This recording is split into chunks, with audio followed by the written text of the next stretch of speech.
They say you can't teach an old dog new tricks, but at 73, I discovered something far more valuable than tricks. I learned that you can teach an old woman to stop being a doormat.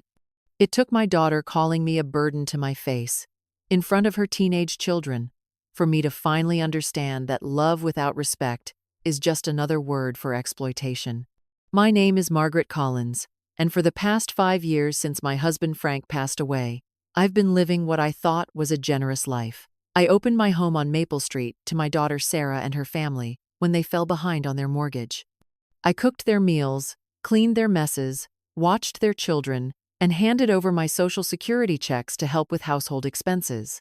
I told myself this was what mothers do. This was love. This was family. Frank and I had bought this house in 1978 when Sarah was just 10 years old. It's a modest 3-bedroom colonial, with a wraparound porch and a garden that Frank spent decades perfecting. Every room holds memories of birthday parties, Christmas mornings, and quiet evenings when we'd sit on the porch swing, watching the neighborhood children play. After Frank died, the house felt too big, too quiet, too full of echoes. When Sarah suggested her family move in temporarily, it seemed like the perfect solution. The house would be full of life again, and I wouldn't have to face the loneliness that seemed to seep through the walls. Sarah's husband Mike had lost his construction job during the recession, and they'd been struggling to make ends meet with their 2 teenagers, Emma and Jake. Sarah worked part-time at a dental office, but it wasn't enough to cover their expenses and mine. I didn't mind contributing my monthly checks. After all, what did I need the money for? I had Medicare, the house was paid off, and my needs were simple. Family comes first, Frank always said. Take care of your own. The first year wasn't too bad. Mike spent his days looking for work, and Sarah seemed grateful for my help. I enjoyed having Emma and Jake around, even though they were typical teenagers, more interested in their phones than conversation with their grandmother. I made their favorite meals, drove them to soccer practice and piano lessons when Sarah couldn't, and kept the house running smoothly. It felt good to be needed again, to have purpose beyond my weekly bridge games and library volunteer work. But somewhere along the way, my help became expected rather than appreciated. Sarah stopped saying thank you for the meals I prepared. Mike started treating the house like it was his, rearranging furniture without asking, and leaving his tools scattered around the garage. The temporary arrangement stretched into year 2, then 3, then 4. Whenever I gently asked about their plans to move out, Sarah would sigh heavily and explain how expensive rent had become, how they were saving for a down payment, how they just needed a little more time. I began to notice small things that bothered me. Emma would roll her eyes when I offered to help with her homework, telling her friends on the phone that she couldn't go out because she had to deal with her annoying grandmother. Jake stopped acknowledging me altogether, walking past me in the hallway as if I were invisible. Sarah and Mike would have hushed conversations that stopped abruptly when I entered a room. I tried to convince myself that these were normal family dynamics, the kind of friction that happens when multiple generations live under one roof. The truth was becoming harder to ignore, though. I was no longer a cherished family member sharing my home out of love. I had become the elderly relative they were stuck with, the one who cooked and cleaned and paid bills while they figured out their real lives. When I suggested we all take a vacation together using some of my savings, Sarah laughed and said I should use that money for practical things, like fixing the leaky roof or updating the kitchen appliances. When I mentioned wanting to redecorate the living room, Mike said it would be pointless to spend money on cosmetic changes when there were more pressing needs. I started to feel like a stranger in my own home. My favorite chair was always occupied by Mike when I wanted to read in the evening. Sarah had taken over the kitchen, reorganizing my cabinets, and complaining that my cooking methods were outdated. They installed a new television in the living room without consulting me, mounting it on the wall where Frank's favorite landscape painting had hung for 25 years. When I asked about the painting, Sarah said it was safely stored in the basement and would be put back up someday. Someday never came. The breaking point arrived on a Tuesday evening in November. I had spent the afternoon preparing a special dinner for Emma's 16th birthday. I made her favorite lasagna from scratch, baked a chocolate cake, and even bought balloons and decorations with my own money. Sarah came home from work in a foul mood. complaining about a difficult customer at the dental office. When she saw the birthday preparations, instead of being pleased, she seemed irritated. Emma walked into the dining room, looked at the decorated table, and groaned. She said she'd already made plans to go out with friends and couldn't stay for dinner. Sarah didn't insist that Emma stay for the family celebration I'd worked so hard to create. Instead, she turned to me with an expression I'd never seen before. A mixture of exhaustion and resentment that made my stomach clench. That's when she said it. The words that would echo in my mind for weeks afterward. Sarah told Emma she could go out with her friends because they all knew how difficult it was to live with me. How I made everything about myself. How I was becoming a real burden as I got older. She said these things as if I weren't standing right there, as if I were already invisible, already gone. Emma looked embarrassed and mumbled something about maybe staying for cake, but Sarah waved her away, saying they all needed to be honest about the situation. She said I was becoming too demanding, too needy, always expecting them to include me in everything just because I lived here. She said I needed to understand that this was their home now, their family, and I needed to accept my place in it without making everyone feel guilty all the time. I stood there in the dining room I had decorated with care, surrounded by balloons and the smell of homemade lasagna, feeling like someone had reached into my chest and squeezed my heart until it stopped beating. The silence stretched on until Mike cleared his throat and said maybe they should all just order pizza instead. Emma escaped to her room, and Jake, who had witnessed the whole exchange, looked at me with something that might have been pity before following his sister upstairs. That night, I lay in bed staring at the ceiling, replaying Sarah's words over and over. Burden. That's what I had become to my own daughter. Not a mother, not a generous woman sharing her home and resources with family in need, but a burden. A problem to be managed rather than a person to be loved. I thought about Frank and wondered what he would say if he could see how I'd let myself be treated. He'd always been proud of my strength, my independence, my refusal to let anyone take advantage of me.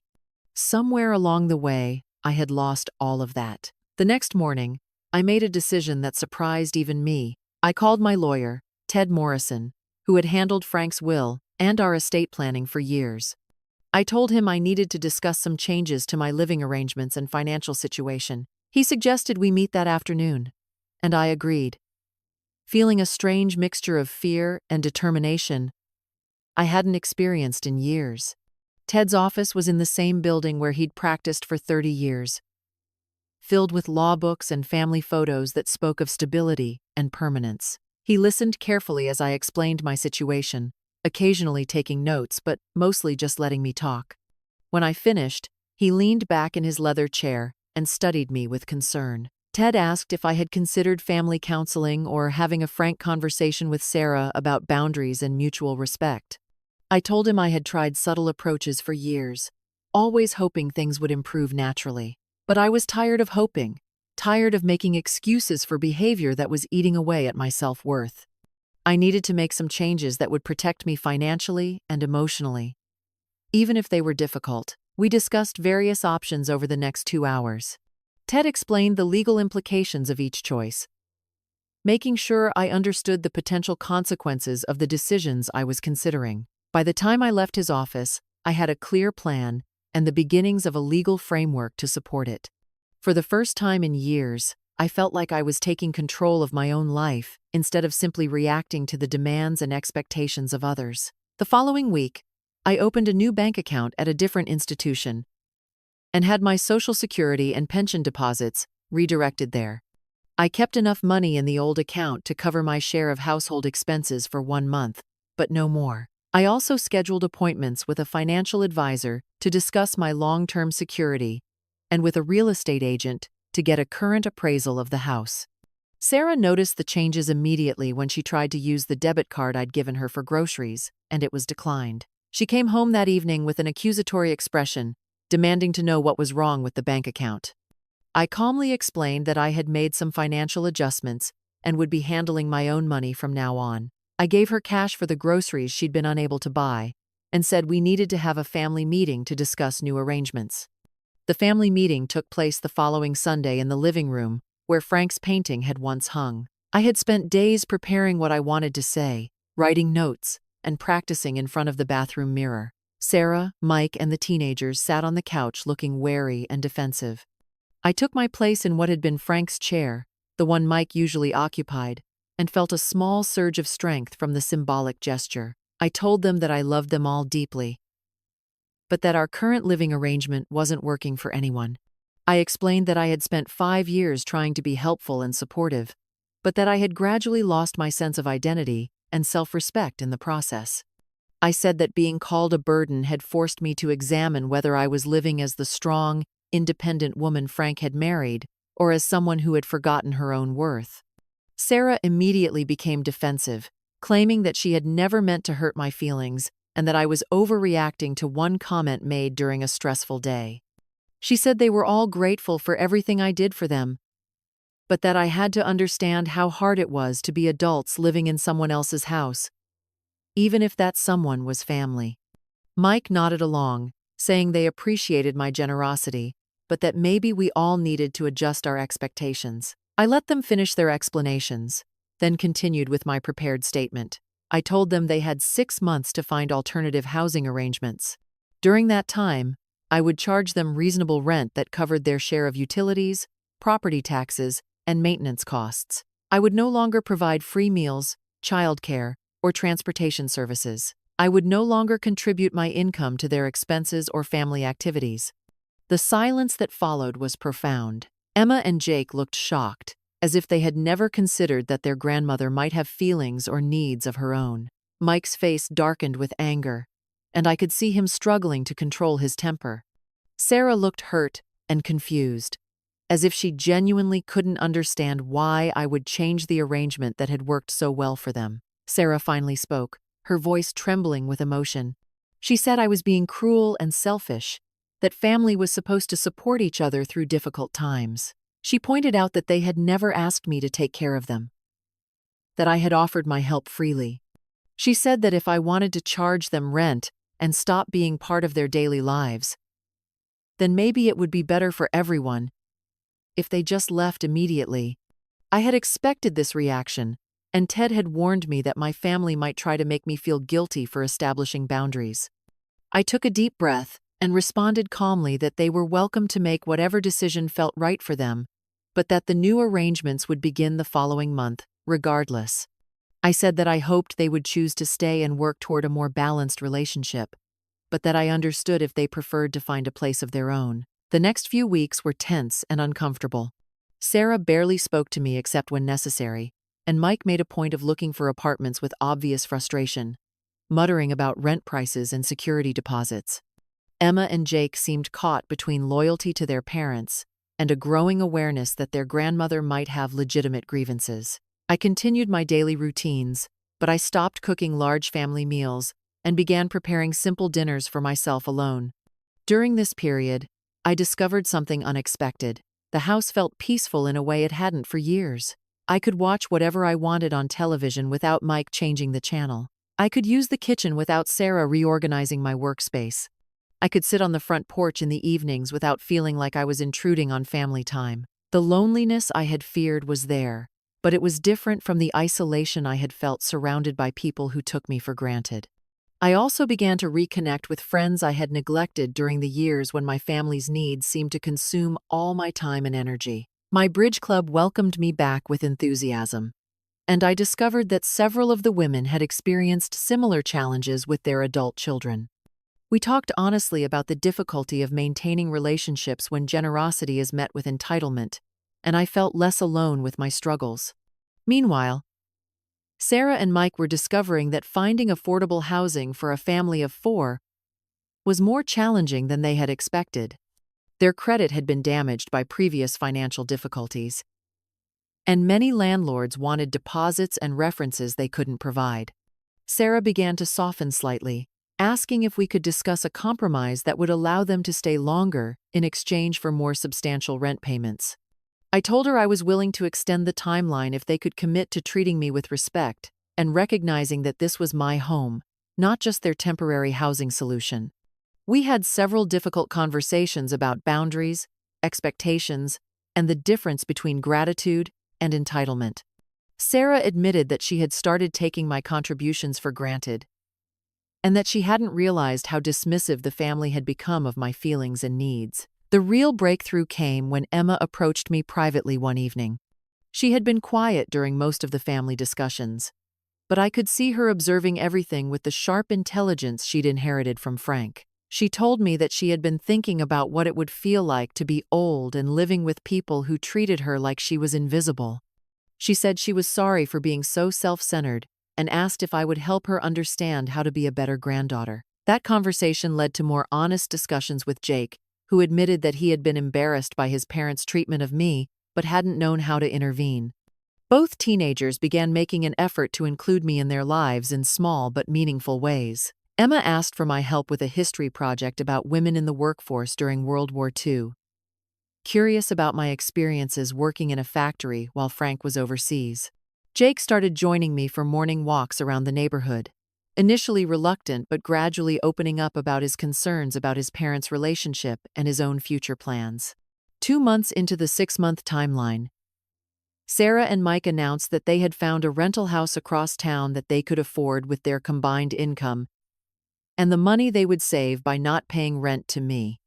Sarah seemed nervous about the announcement, as if she expected me to be hurt or angry. Instead, I felt a sense of relief and pride that surprised us both. We spent the remaining time working together to repair some of the relationship damage that had accumulated over the years. Mike apologized for taking over my home without permission and helped me hang Frank's landscape painting back in its proper place. Sarah and I had long conversations about the expectations and disappointments that had built up between us, and we began to understand each other's perspectives more clearly. The day they moved out, I felt a complex mixture of sadness and liberation. The house was quiet again, but this time, it felt like a peaceful retreat rather than an empty shell. I had learned the difference between loneliness chosen and loneliness imposed, between solitude and isolation. I had also learned that setting boundaries, even with people you love, is not selfish but necessary for maintaining relationships that honor everyone involved. In the months that followed, my relationship with Sarah's family improved dramatically. They visited regularly for Sunday dinners that I prepared because I wanted to, not because it was expected. Emma and Jake often stopped by after school to check on me and share stories about their lives.